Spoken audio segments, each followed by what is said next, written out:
आज स्टार्ट करने से पहले मैं बताना चाहता था कि चैनल पे जो स्ट्राइक आई हुई थी वो हट गई है। तो मैं रिएक्शंस दोबारा से अपलोड करने की कोशिश करूँगा। देखते हैं। एनीवे तो हरियाणा में इलेक्शंस कंक्लूड हो गए हैं और प्लेजेंट सरप्राइज़ तो कहना चाहिए या नहीं कहना चाहिए, प्लेजेंट आउटकम बीजेपी जीत गई है। और वो प्लेजेंट इसलिए है क्योंकि बीजेपी जीत गई है, वो एक अलग बात है। पता नहीं उनके लीडर वहाँ पे कैसे हैं, वो क्या करेंगे। बट बीजेपी का एज ए पार्टी और कांग्रेस का एज ए पार्टी जो नैरेटिव है, उसमें से जो कांग्रेस का नैरेटिव है वो डिफीट हुआ है, वो बहुत इम्पोर्टेंट बात है। ऐसा इसलिए क्योंकि कांग्रेस के लीडर सबसे पहली बात राहुल गांधी हैं, जो एक अत्यंत ही लो लेवल के इंटेलेक्ट और कॉम्पिटेंसी के मालिक हैं। उनके साथ अगर आप बैठ के 1 घंटे बात कर लो, 1 घंटे छोड़ो यार, आप 5 मिनट भी बात कर लोगे, कुछ लॉजिकल रीजनिंग उनसे अगर आप पूछ लोगे। मैं हमेशा इस चैनल पे जब भी राहुल गांधी की बात होती है मैं ये कहता हूँ, मुझे राहुल गांधी का एक वीडियो ला के दिखा दो जहाँ पे राहुल गांधी ने एक टॉपिक उठाया हो और उसको लॉजिकली एक्सप्लेन किया हो, एक प्रॉपर वे में, एक कोहेरेंसी के साथ और एक ऑर्डर के साथ। और कोई भी टॉपिक हो, एयर पोल्यूशन, कुछ भी, इंडिया जैसी कंट्री जो दुनिया की सबसे पॉपुलस कंट्री है, उसके अंदर बिलियंस ऑफ इश्यूज हैं। उन्होंने आज तक एक टॉपिक या सब्जेक्ट को उठाया हो और उसे एक्सप्लेन किया हो कोहेरेंटली एंड इन ऑर्डर। ऐसा मुझे आप एक वीडियो उनका दिखा दोगे, मैं अपना ओपिनियन चेंज कर लूँगा उनके बारे में। बट मुझे इस बात की 100% श्योरिटी है कि वो व्यक्ति कॉम्प्लेक्स तो क्या, सेमी कॉम्प्लेक्स इश्यूज़ को भी पूरी तरीके से कॉम्प्रिहेंड करने की मेंटल साइकोलॉजिकल कैपेबिलिटी ही नहीं रखता। तो पहली बात तो ये, he is from a certain family, इसलिए उसके नाम के साथ एक नाम जुड़ा हुआ है। लेगेसी में पार्टी मिली हुई है, इस वजह से वो व्यक्ति शायद ऑपोजिशन का सबसे बड़े लीडर की पोजीशन पे आज है इंडिया में। तो पहली शिकायत तो मेरी ये है, उनकी खुद की पार्टी में ही बहुत ज़्यादा केपेबल लोग होंगे इनसे। और इसका ये मैं कह रहा होता तो चलो मेरी बात की तो खैर क्या औकात है, लेकिन कितने इलेक्शन इस व्यक्ति ने हारे हैं अगर आप उनकी लिस्ट उठा कर देख लो, मेरे ख्याल से ये बंदा एक चीज़ का वर्ल्ड रिकॉर्ड तो इंडिया में ज़रूर बना देगा कि सबसे ज़्यादा इलेक्शन हारने का एज ए पार्टी लीडर। और हेगड़े जी या जो भी वो हैं जिनको उन्होंने पार्टी लीडर बना रखा, हेगड़े नहीं, उनका कुछ और नाम है, खड़गे जी जो है उनकी पार्टी के जो लीडर हैं, कांग्रेस अध्यक्ष। अध्यक्ष वो होंगे, बट असली अध्यक्ष कौन है वो आप में सब जानते हैं, तो उसके ऊपर जाने की ज़रूरत ही नहीं है। तो एक पहली चीज़ ये। दूसरी चीज़ ये कि वो जिस आइडियोलॉजी या जिस तरीके के प्लान को पुश कर रहे हैं फॉरवर्ड, वो टोटली डिस्ट्रॉइंग है कंट्री के सोसाइटल स्ट्रक्चर को और ओवरऑल इकोनॉमी। जितनी भी हमने रिकवरी की है 1947 से लेके आज तक एज ए कंट्री, जो हमारी निचोड़ के हमें गन्ने की तरह रख के चले गए थे, उसके बाद से जो भी हमने फाइनेंशियल जिस भी लेवल पर रिकवरी की है, इनफैक्ट मुझे तो नहीं लगता हमने फाइनेंशियल को छोड़ के और किसी क्षेत्र में रिकवरी की है। मुझे लगता है कि हमारी सोसाइटी फ्रेगमेंटेड ही है उस वक्त से ज़्यादा।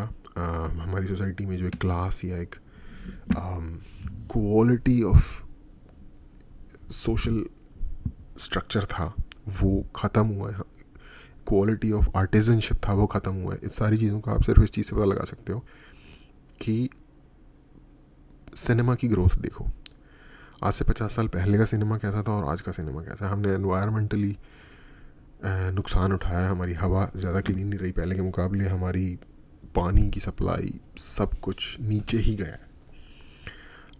इंफ्रास्ट्रक्चर की हद में आप कह सकते हो, इंफ्रास्ट्रक्चर की हद में लोगों के पास थोड़े पैसे आ गए हैं। दूसरा ये वही इकोनॉमी से रिलेटेड हो गया और इंडस्ट्री वगैरह कंट्री में आ गई, कंट्री की इकोनॉमी थोड़ी सुधर रही है। होपफुली हम एनवायरनमेंट पे और सोशल स्ट्रक्चर पे काम करेंगे। मैं हमेशा बोलता हूँ ये दो चीज़ें हैं जिनकी इंडिया को बहुत ज़्यादा ज़रूरत है। अपने एनवायरनमेंट में हमें overall air pollution, water pollution, sound pollution, इन चीज़ों पे काम करने की ज़रूरत है, और अपनी सोसाइटी को मोर कोहीसिव बनाने की बहुत ज़्यादा ज़रूरत है। तो ये दो प्रॉब्लम्स हैं। इनमें से एक प्रॉब्लम जो कि सोसाइटी का कोहेजन है, उसके ऊपर राहुल गांधी की जो पॉलिसीज़ हैं या कांग्रेस की ओवरऑल जो पॉलिसीज़ हैं लेफ्ट की, वो जहर का काम कर रही हैं, वो जला देने का काम कर रही हैं उस पूरे स्ट्रक्चर को। फॉर एग्जांपल उनकी एक डिमांड है कि भाई कास्ट के बेस पे सेंसस होना चाहिए और उसके हिसाब से रीडिस्ट्रीब्यूशन होना चाहिए सोसाइटी के रिसोर्सेज का। जिन कंट्रीज़ में भी किसी भी लेवल पे रीडिस्ट्रीब्यूशन की कोशिश की गई है, वो उन कंट्रीज़ में ऐसी भुखमरी देखने को मिली है जहां लोगों ने अपने बच्चों को कत्ल करके खा लिया, जैसे कि यूक्रेन। ये इतनी डेवस्टेटिंग लेवल की पॉलिसी है जो ये रीडिस्ट्रीब्यूशन होता है, क्योंकि आप सोच के देखो रीडिस्ट्रीब्यूशन अगर होगा तो कैसे होगा। कोई उसका स्कीम तो होगा ना जिसको करने का, सिस्टम होगा, कोई मैकेनिज्म होगा। किसी व्यक्ति को या किसी ग्रुप को किसी रिसोर्सेज को लेना पड़ेगा, किसी से दूसरे को देना पड़ेगा, या बोलोगे हाँ भाई लड़के ले लो जिसके बस की है, जंगल राज, केओस। ये तो नहीं हो सकता। और वो कौन होगा? सरकार होगी, या सरकार कोई बॉडी बनाई वो होगी। अब सरकार सोचो अमीर लोगों से चीज़ें ले रही है, या अमीर या क्या, जिसके पास जो भी है ले रही है, और फिर देख रही है किसके पास नहीं है और उसको दे रही है। किस लेवल का घोटाला होगा इसमें। ये राहुल गांधी ये नहीं बताते इतना डिटेल में जाके, क्योंकि वो बता ही नहीं सकते, उनकी गलती नहीं है, उनको फीड की जाती हैं चीज़ें और वो सामने से आके रेडियो हेड की तरह बोल देते हैं। तो ये पॉलिसीज़ इतनी ज़्यादा ख़तरनाक हैं जिनको ये लोग ऐसे ही मतलब फुलकों की तरह जैसे फेंक रहे होते हैं लोगों के ऊपर कि ये ले लो, ये ले लो, वो ले लो। और इन्हीं पॉलिसीज़ के ये जो फ्री की चीज़ें देने की कोशिश करते हैं वो बीजेपी भी करती है, मुझे पता है। बट जिस लेवल पे ये लोग कर रहे होते हैं, अगर आप देखो तो कर्नाटक जैसा स्टेट, जो कि बेंगलोर जैसी सिटी है जहाँ पे जिसको इंडिया की सिलिकॉन वैली कहा जाता है, वो सिटी डिफ़ॉल्ट हो रही है भाई अपने बजट में। स्टेट आई मीन वो पूरा स्टेट डिफ़ॉल्ट हो रहा है अपने बजट में। साउथ के स्टेट्स रिलेटिवली ठीक ठाक, अमीर तो नहीं मैं कहूँगा, लेकिन रिलेटिवली ठीक है उनकी हालात। और उनमें से एक स्टेट है कर्नाटक जो कि बहुत बेहतर कर रहा है। वहाँ उन्होंने बर्बाद कर दिया। हिमाचल में उन्होंने यही चीज़ें करके बर्बाद कर दी। सैलरीज देने के लिए गवर्नमेंट के पास पैसे नहीं है। क्यों? क्योंकि उन्होंने सोशलिस्ट पॉलिसीज़ अपनाई, सिर्फ इसलिए वोट मिल जाए। खरीदा एक तरीके से गवर्नमेंट के पैसों का इस्तेमाल करके वोट को उन्होंने। और मुझे पता है बीजेपी भी ये चीज़ें करती है, बट बीजेपी उस हद तक करती है जहाँ मतलब बिल्कुल ही बर्बाद ना हो जाए कंट्री। ये लोग बर्बादी की कंट्री ओवरऑल कंट्री और लॉन्ग टर्म जो नुकसान होंगे उनके बारे में बिल्कुल सोचते ही नहीं है कांग्रेस के लोग। ये प्रॉब्लम है। और कास्ट पे ये बांटना चाहते हैं लोगों को।